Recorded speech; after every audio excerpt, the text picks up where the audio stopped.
السلام علیکم پیارے بچوں، آج ہم جماعت 8ویں مضمون تاریخ سبق نمبر 13 جنگ آزادی کا اختتام اس سبق کا مطالعہ کرنے جا رہے ہیں۔ ہم نے اس سبق کو 2 ویڈیوز میں تقسیم کیا ہے، آج ہم اس کا پارٹ فرسٹ دیکھیں گے۔ تو آئیے شروع کرتے ہیں۔ آئیے جانتے ہیں اس کے اہم تدریسی نکات کون سے ہیں۔ آج ہم اس سبق میں ریاست کا بھارت کے ساتھ الحاق، جو آزاد ریاستیں تھیں ان کا بھارت کے ساتھ الحاق کس طرح ہوا اس کے بارے میں جانیں گے۔ جوناگڑھ کا الحاق، سقوط حیدرآباد میں مراٹھے کا تعاون، فرانسیسی نوآبادیات، گوا کی آزادی کی لڑائی، ان تمام کا مطالعہ آج ہم اس سبق میں کرنے جا رہے ہیں۔ تو آئیے شروع کرتے ہیں۔ بھارت آزاد ہو چکا تھا لیکن آزادی کی لڑائی ابھی ختم نہیں ہوئی تھی۔ بھارت میں کئی آزاد ریاستیں تھیں۔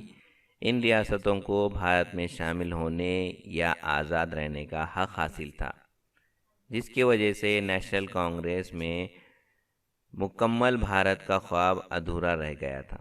جو ہماری انڈین نیشنل کانگریس تھی، اس نے جو آزادی کا خواب دیکھا تھا مکمل بھارت کا، وہ کہیں نہ کہیں ادھورا نظر آ رہا تھا۔ ان ریاستوں کو آزاد رہنے کی وجہ سے بھارت کے کئی ٹکڑے ہونے کے امکانات تھے۔ پرتگالی اور فرانسیسی حکومت نے بھارت کے کچھ حصوں پر اپنا اقتدار چھوڑا نہیں تھا، اور ایسے میں کچھ حصے ابھی بھی ایسے تھے جہاں پہ پرتگالی اور فرانسیسی آباد تھے۔ انگریزوں نے تو آزاد کر دیے تھے، لیکن پرتگالی اور فرانسیسی کچھ جگہ پہ اپنی حکومت قائم کیے ہوئے تھے۔ لیکن بھارت نے ان تمام مسائل کو تدبیر کے ساتھ حل کیا۔ اس سبق میں ہم اس کے بارے میں معلومات حاصل کریں گے۔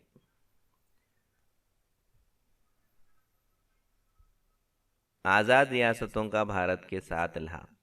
بھارت میں چھوٹی بڑی 600 سے زیادہ ریاستیں تھیں۔ ہم جانتے ہیں بچوں کہ چھوٹے چھوٹے جو راجے رجواڑے تھے، ایسی 600 سے زیادہ ہمارے ملک کے اندر ریاستیں تھیں، اور جب عدم تعاون کی تحریک کی وجہ سے ان ریاستوں میں سیاسی بیداری کا آغاز بھی ہو چکا تھا۔ ان ریاستوں میں عوامی تنظیم قائم ہونے لگی تھی، اور جو عوامی تنظیمیں تھیں انہیں پرجا منڈل، یعنی ریاست کے ساتھ عوام کے مفاد اور ان کے سیاسی حقوق کے لیے لڑنے والی قومی تنظیمیں کہا جاتا ہے۔ 1927 میں ان تمام عوامی تنظیم کو ملا کر ایک کل ہند پرجا پریشد، جسے کہتے تھے عوامی مجلس، قائم کی گئی۔ اس کی وجہ سے ان ریاستوں میں تحریک کی راہ ہموار ہو گئی۔ آزادی کے بعد ان ریاستوں کے الحاق کے مسئلے کو حل کرنے کے لیے وزیر داخلہ ولبھ بھائی پٹیل نے نہایت مدبرانہ راستہ ڈھونڈ نکالا۔ انہوں نے ریاستوں کے حکمران کو اعتماد میں لے کر سب کے لیے قابل قبول انتظامی منشور تیار کیا۔ دیکھیے بچوں، سردار پٹیل جو ہمارے وزیر داخلہ تھے، جسے ہم انگلش میں ہوم منسٹر کہتے ہیں، انہوں نے جو چھوٹی چھوٹی ریاستیں تھی، ان کے جو حاکم تھے، ان سب سے بات کر کے ایک حل نکالا اور ایک منشور تیار کیا گیا۔ سردار پٹیل نے ریاستوں کے حکمران کو یہ باور کرایا کہ بھارت میں ان تمام ریاستوں کی شمولیت کس طرح ان کے لیے فائدہ مند ہے۔ ان کے اس اعلان کو ریاست کی جانب سے مثبت رد عمل ملا۔ جتنے بادشاہ تھے، چھوٹی چھوٹی ریاست کے جو حاکم تھے، ان کو سمجھایا کہ اگر آپ ہندوستان میں شامل ہوتے ہیں تو آپ کا اس میں فائدہ ہے۔ تو اس کا جو مثبت رد عمل ہوا، جو حکمران تھے وہ راضی ہو گئے، لیکن کچھ ایسے بھی حکمران تھے جو ہندوستان میں شامل نہیں ہونا چاہتے تھے۔ جوناگڑھ، حیدرآباد اور کشمیر کو چھوڑ کر تمام ریاستیں بھارت میں شامل ہو گئیں۔ یہ 3 ریاستیں، جوناگڑھ، حیدرآباد اور کشمیر، شامل نہیں ہوئی۔ ریاستوں کے الحاق کا مسئلہ سردار پٹیل نے نہایت سخت موقف اختیار کرتے ہوئے حل کیا۔ اب جب یہ تمام ریاستیں تیار تھی اور یہ 3 ریاستیں تیار نہیں ہو رہی تھی، ایسے وقت میں بڑے سخت اقدامات سردار پٹیل نے اٹھائے۔ جوناگڑھ کا الحاق۔ جوناگڑھ سوراشٹر کی ایک ریاست تھی۔ یہاں کے عوام بھارت میں شامل ہونا چاہتی تھی، لیکن جوناگڑھ کے نواب پاکستان میں شامل ہونے کا ارادہ رکھتے تھے۔ ان کے اس فیصلے کی عوام نے سخت مخالفت کی۔ نواب پاکستان چلے گئے اور فروری 1948 میں جوناگڑھ کا الحاق بھارت کے ساتھ ہو گیا۔ تو جو ایسی ریاستیں تھیں جو ہندوستان میں شامل نہیں ہونا چاہتی تھی، جیسے جوناگڑھ کے جو نواب تھے، ان کا ارادہ پاکستان میں شامل ہونے کا تھا، لیکن وہاں کی جو عوام تھی وہ عوام ان کے مخالف ہو گئی تھی، ان کے خلاف ہو گئی تھی، جس کی وجہ سے جو وہاں کے نواب تھے ان کو ہی جوناگڑھ چھوڑ کے پاکستان جانا پڑا، اور اس طرح فروری 1948 کو جوناگڑھ بھارت میں شامل ہو گیا۔ سقوط حیدرآباد۔ حیدرآباد بھارت کی سب سے بڑی دیسی ریاست تھی، جس میں تیلگو، کنڑ اور مراٹھی لسانی علاقے شامل تھے۔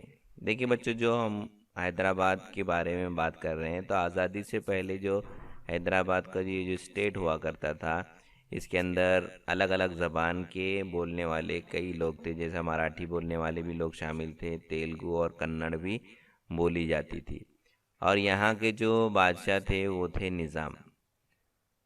یہاں نظام کی مطلق العنان حکومت تھی، ریاست کے شہری سیاسی حقوق کا فقدان تھا۔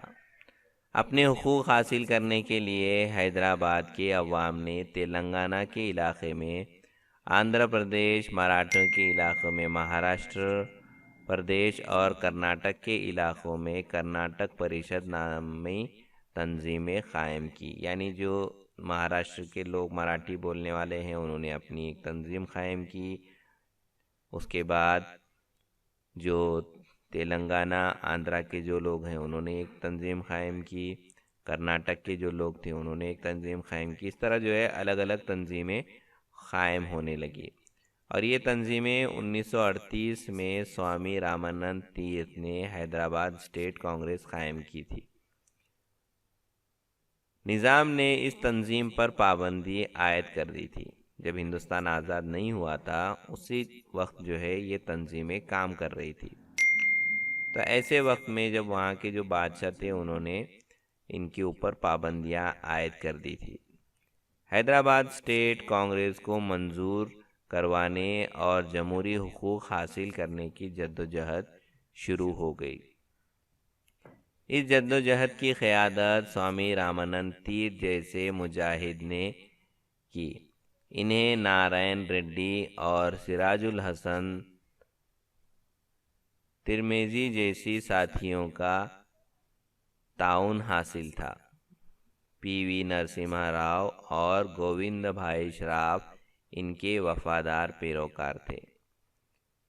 تو یہ تمام لوگ جو ہے حیدرآباد اسٹیٹ جو تھا، جو کہ نظام کے قبضے میں تھا، ان کو ہندوستان میں شامل کرنے کی کوشش میں پیش تھے، یعنی جدوجہد کر رہے تھے، آگے بڑھ کے لیڈ کر رہے تھے۔ جولائی 1947 میں حیدرآباد اسٹیٹ کانگریس نے ریاست حیدرآباد کے بھارت کے ساتھ الحاق کی تجویز منظور کی، لیکن نظام نے بھارت مخالف موقف اختیار کیا۔ یہ جو پارٹیاں بنی تھی، چھوٹی جو اسٹیٹ کانگریس جو تھی حیدرآباد کے اندر، انہوں نے اپنی ایک تجویز رکھی اور اس کو پاس بھی کروا لیا، لیکن جو نظام تھے انہوں نے اس کی سخت مخالفت کی۔ وہ پاکستان کے ساتھ حیدرآباد کے الحاق کی تیاریاں کرنے لگے، وہ پاکستان میں شامل ہونا چاہتے تھے۔ نظام کے معاون قاسم رضوی نے حیدرآباد کے عوام کے بھارت کے ساتھ الحاق کا مطالبہ کو مسترد کرنے کے لیے رضاکار تنظیم قائم کی۔ قاسم رضوی اور اس کے ساتھیوں نے غیر مسلم اور بھارتی جمہوریت کی حمایت کرنے والے مسلمانوں پر بھی سختیاں کی، جس کے خلاف عوامی غصہ بھڑک اٹھا۔ بھارتی حکومت نظام کے ساتھ مصالحت کرنے کی کوشش کر رہی تھی، لیکن نظام کی جانب سے مثبت رد عمل کا اظہار نہیں ہو رہا تھا۔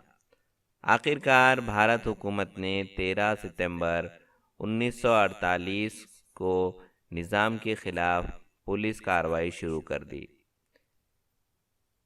اس کا کوڈ نام آپریشن پولو تھا۔ آخرکار 17 ستمبر 1948 کو نظام نے سپردگی اختیار کر لی۔ ریاست حیدرآباد کا الحاق بھارت کے ساتھ ہو گیا۔ ریاست کی عوام کی جدوجہد کامیابی سے ہمکنار ہوئی۔ اس لڑائی میں آریہ سماج نے نمایاں خدمت انجام دی۔